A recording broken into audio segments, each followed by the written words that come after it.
Good morning everyone. आज का topic है धन की निकासी। धन की निकासी शब्द वाणिज्यवादी सोच के क्रम में विकसित हुआ, अर्थात वणिकवादी विचारधारा के अनुसार आर्थिक निकास उस समय होता है जब किसी देश के प्रतिकूल व्यापार संतुलन के फलस्वरूप सोने और चांदी का निकास होता रहे।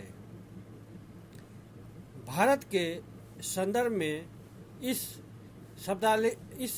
शब्दावली का अर्थ भारत से धन का प्रवाह था। भारत से धन का अविरल प्रवाह इंग्लैंड की ओर था। इसके बदले भारत को पर्याप्त आर्थिक, व्यापारिक तथा भौतिक फल नहीं मिला। ऐसे धन को भारतीय राष्ट्रीय नेताओं तथा अर्थशास्त्रियों ने धन की निकासी संज्ञा दी है। दूसरी तरफ धन के निकास को इंग्लैंड ने भारत से अप्रत्यक्ष रूप में भेंट अथवा अंशदान माना है। प्लासी के युद्ध से पूर्व 50 वर्षों में ईस्ट इंडिया कंपनी ने भारत में 2 करोड़ रुपए पाउंड का सोना चांदी इसलिए भेजा कि वह भारत से निर्यात की जाने वाली वस्तुओं का मूल्य दे सके, किंतु प्लासी के युद्ध के पश्चात यह स्थिति उल्टी हो गई। इंग्लैंड का भारतीय अर्थव्यवस्था पर एकाधिकार हो गया तथा भारतीय धन का इंग्लैंड की ओर प्रवाह होने लगा। प्लासी के युद्ध के पश्चात कंपनी के द्वारा बंगाल की लूट से प्राप्त रकम, व्यापारिक एकाधिकार से प्राप्त लाभांश तथा बक्सर के युद्ध के पश्चात बंगाल से प्राप्त राजस्व का एक भाग भारतीय वस्तुओं की खरीद में निवेशित किया जाने लगा। यहीं से धन की निकासी की समस्या प्रारंभ हुई। दूसरे शब्दों में अब भारतीय धन से ही भारतीय वस्तुओं की खरीद आरंभ हुई, अर्थात भारत की वस्तुएं भारत से बाहर भेजी जा रही थी, जो न तो इससे पूर्व तुर्की शासन के अंतर्गत देखा गया था और न ही मुगल शासन के अंतर्गत। ब्रिटेन में औद्योगिक क्रांति ने व्यापार की संपूर्ण संरचना में एक नाटकीय परिवर्तन ला दिया। 1813 तथा 1858 के बीच उपनिवेशवाद का द्वितीय चरण आरंभ हुआ। इस चरण में स्वतंत्र व्यापार की नीति के तहत ब्रिटिश औद्योगिक पूंजीवाद के द्वारा भारतीय अर्थव्यवस्था का शोषण आरंभ हुआ। 1813 के चार्टर के आधार पर भारत का दरवाज़ा ब्रिटिश वस्तुओं के लिए खोल दिया गया। फिर इस चरण में तीव्र गति से भारत का तैयार माल का क्रेता तथा कच्चे माल का विक्रेता बन गया। इस प्रकार सूती वस्त्र के घर को सूती वस्त्रों से ही उत्प्लावित कर दिया गया। इस काल में कंपनी के समक्ष अपने शेयरधारकों को लाभांश भेजे जाने की समस्या उत्पन्न हुई, क्योंकि इस काल में कंपनी के द्वारा भारत से अनियंत्र भेजे जाने वाले तैयार माल के निर्यात को धक्का लगा।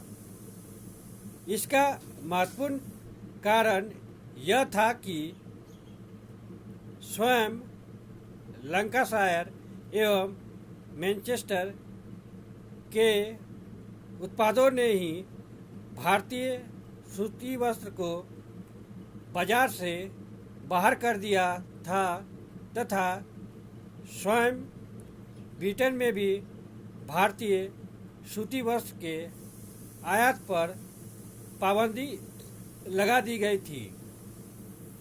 अतः इस लाभांश की समस्या को सुलझाने के लिए कंपनी ने आरंभ में भारत से नील के निर्यात तथा चीन की ओर अफीम के निर्यात को प्रोत्साहन दिया। अफीम व्यापार चीनी लोगों के शारीरिक स्वास्थ्य के लिए जितना हानिकारक था, कंपनी के व्यापारिक स्वास्थ्य के लिए उतना ही लाभदायक था। फिर 1850 ईस्वी के दशक के पश्चात कंपनी के द्वारा भारत के कच्चे माल के रूप में कपास, पंजाब से गेहूं, बंगाल से जूट, असम से चाय आदि के निर्यात को प्रोत्साहन दिया गया। 1858 ईस्वी में भारत का प्रशासन ब्रिटिश क्राउन ने अपने हाथों में ले लिया। फिर 1858 के पश्चात भारत में पूंजी का आगमन आरंभ हुआ। इस काल में बड़ी संख्या में ब्रिटिश पूंजी पर आधारित बैंक, वित्तीय एजेंसियां, निर्यात आयात फर्में आदि अस्तित्व में आई। इन फर्मों के द्वारा भारत से बाहर पूंजी निवेश से प्राप्त मुनाफा को निर्यात किया जाता रहा था। फिर 1858 के बाद ईस्ट इंडिया कंपनी के लंदन प्रतिष्ठान एवं हिस्सेदारों के लाभांशों की जगह भारत सचिव के इंडिया ऑफिस के खर्च ने ले ली। उसी प्रकार 1858 के पश्चात भारत सचिव को बढ़ते हुए गृह व्यय, होम चार्जेज को पूरा करने के लिए एक बड़ी राशि की जरूरत थी। गृह व्यय में कई मदें शामिल थी। उदाहरण के लिए रेलवे पर प्रत्याभूत ब्याज, भारत ऋण पर ब्याज, इंग्लैंड में की जाने वाली सैन्य एवं अन्य सामग्रियाँ, सैन्य प्रशिक्षण, परिवहन एवं भारत के बाहर होने वाले अभियानों का व्यय सभी गृह व्यय में शामिल थे। गृह व्यय की यह रकम निर्यात अधिशेष के द्वारा पूरी की जाती थी और अगर यह रकम कम पड़ जाती तो अतिरिक्त रकम कर्ज लेकर पूरी की जाती थी। इस तरह भारतीय ऋण की राशि बढ़ती गई, क्योंकि इसमें ब्याज की राशि भी जुड़ती जाती। भारतीय दृष्टिकोण के अनुसार गृह व्यय की यह राशि धन की निकासी में शामिल थी, क्योंकि यह ब्रिटेन के लाभ के लिए अर्थ रखती थी, भारत के लिए नहीं। फिर गृह व्यय के अतिरिक्त और भी कई मदें धन की निकासी में शामिल थी, जैसे भारत में कार्यरत ब्रिटिश अधिकारियों के वेतन का वह भाग जो वे भारत से बाहर बचाकर ब्रिटेन भेजते थे, तथा निजी ब्रिटिश पूंजी निवेश के लाभांश का स्थानांतरण घरेलू मदों एवं भेजे जाने वाले निजी धन का वास्तविक भार 1870 ईस्वी के बाद बहुत बढ़ गया, क्योंकि पाउंड स्टर्लिंग की तुलना में चांदी के रुपये का अवमूल्यन हो गया था। 19वीं सदी के अंत तक भारत का निर्यात अधिशेष इंग्लैंड के भुगतान संतुलन के लिए अधिक महत्वपूर्ण हो चुका था। इंग्लैंड के अतिरिक्त अन्य देशों के साथ व्यापार में भारत का निर्यात अधिशेष इंग्लैंड का अन्य स्थान पर होने वाले घाटे को पूरा करता था। यह अधिशेष कृषि उत्पादों एवं अन्य कच्चे मालों के व्यापक निर्यात के द्वारा प्राप्त किया जाता था। सूक्ष्म अवलोकन के पश्चात यह भी ज्ञात होता है कि वह निकासी के अलावा एक आंतरिक निकासी भी थी। आंतरिक निकासी से तात्पर्य है ग्रामीण क्षेत्र से आर्थिक स्रोत एवं सेवाओं का नगरीय क्षेत्र की ओर स्थानांतरण। इन नगरीय क्षेत्र में एक औपनिवेशिक व्यापारिक नेटवर्क निर्मित किया जा चुका था। राष्ट्रवादी चिंतकों ने इस धन की निकासी के मुद्दे को उठाया। उनके विचार में भारत से इंग्लैंड की ओर धन अथवा वस्तुओं का निरंतर हस्तांतरण हो रहा था, किंतु बदले में भारत को आर्थिक, व्यापारिक अथवा भौतिक लाभ प्राप्त नहीं हुआ। इस प्रकार आयात की तुलना में निर्यात की अधिकता ने धन की निकासी का रूप ले लिया। दादा भाई नौरोजी ने 1867 ईस्वी के वर्ष में निकासी की गई रकम की राशि 8 बिलियन रुपए निर्धारित की। वहीं जीबी जोशी ने 1834 तथा 1888 के बीच यह रकम 660 बिलियन निर्धारित कर दी। दादा भाई नौरोजी ने इस निकासी का एक प्रमुख कारण भारतीय प्रशासन में बड़ी संख्या में अंग्रेजों की नियुक्ति को माना। उनके विचार में न केवल उनके पेंशन की राशि ब्रिटेन जाती थी, वरन वे अपने वेतन का भी एक भाग भारत से बचाकर ब्रिटेन भेजते थे। फिर उनके विचार में निकासी के अन्य स्रोत थे, गृह व्यय तथा व्यापार एवं उद्योग में लगाई गई विदेशी पूंजी पर मुनाफा। इसके प्रभाव की चर्चा करते हुए ऐसा कहा गया है कि इस निकासी का सबसे बड़ी दुष्परिणाम भारत का दरिद्रीकरण था।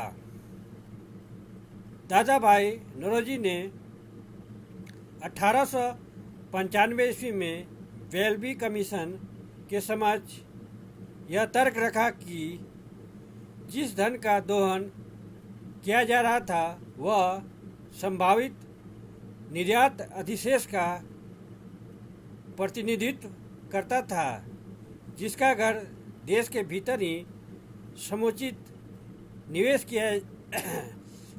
निवेश किया जाता तो भारतीय आय को पर्याप्त बढ़ाया जा सकता था। दूसरी तरफ ब्रिटिश पक्षधर विद्वानों ने इस निकासी के सिद्धांत का विरोध किया। मॉरिसन जैसे साम्राज्यवादी विद्वान का मानना था कि विदेशी पूंजी की सहायता से ही भारत में जहाजरानी उद्योग, रेलवे निर्माण, खान उद्योग, बागवानी उद्योग तथा अन्य प्रकार के उद्योग विकसित हो सके। उसी प्रकार गृह व्यय का औचित्य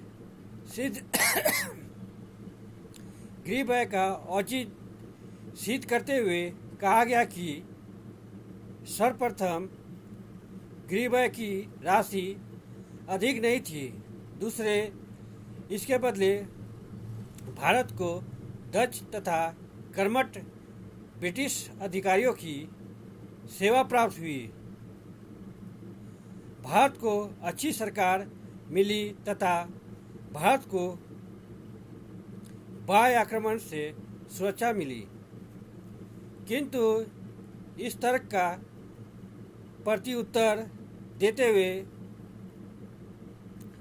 राष्ट्रवादी अर्थशास्त्रियों ने यह धारणा प्रस्तुत की कि अगर स्वयं भारत में पूंजी का संचय हुआ होता तो उसे विदेशी कर्ज की जरूरत नहीं पड़ती।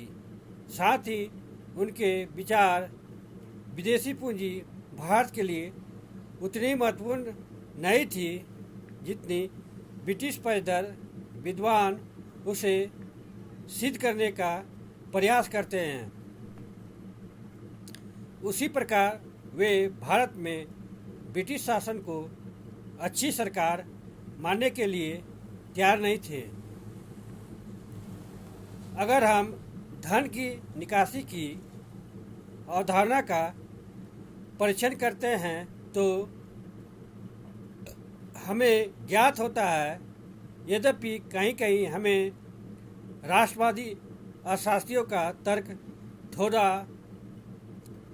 थोड़ा अतिरंजित लगता है जब वे ऐसा सिद्ध करने का प्रयास करते हैं कि भारत से निकासी की गई राशि महज धन नहीं अपितु पूंजी थी। अर्थात अगर वह धन भारत में ही होता तो भारत का विकास पर खर्च हुआ होता।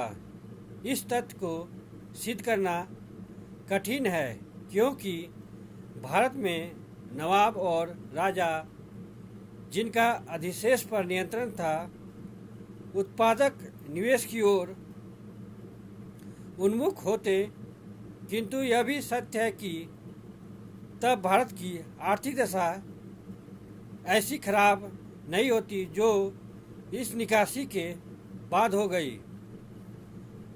फिर राष्ट्रवादी अर्थशास्त्रियों का सबसे बड़ा योगदान यह है कि उन्होंने सर्वप्रथम औपनिवेशिक अर्थतंत्र की इतनी क्रमबद्ध व्याख्या प्रस्तुत की इन्हीं शब्दों के साथ मैं अपने टॉपिक को यहीं विराम देता हूँ। अगर आप लोग को इस टॉपिक से संबंधित कोई प्रश्न हो तो आप लोग कमेंट बॉक्स में जाके अपना प्रश्न पूछ सकते हैं। Thank you. जय हिंद।